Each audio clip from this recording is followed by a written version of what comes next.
then an incredible thing happened, which is there were several parents that read that op-ed and they launched struggles at their own schools. When a school up north was getting ready to reduce the amount of lunchtime, the parents organized, and then a teacher and parent in a school in the South End started a petition against the reduction of recess time.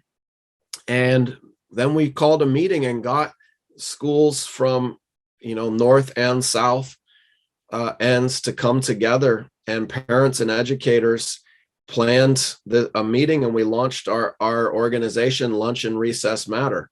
And we had just some incredible parents that did all this research. We found Seattle Public Schools policy H61.01 that stated that meal periods shall be long enough for students to eat and socialize. And they said a minimum of 20 minutes to eat lunch with additional time as appropriate for the standing line.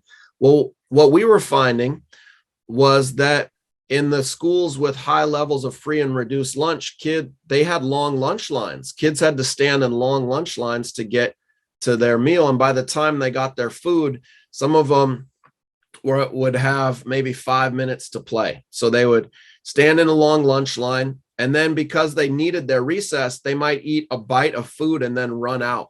So they weren't getting proper nutrition because they know they needed to run around. Right. So we sent parents into buildings to actually time what the actual time was. And we found out many more schools, when you actually look at how much time they had after they had finished their lunch to play, so many schools were less than 15 minutes of recess a day.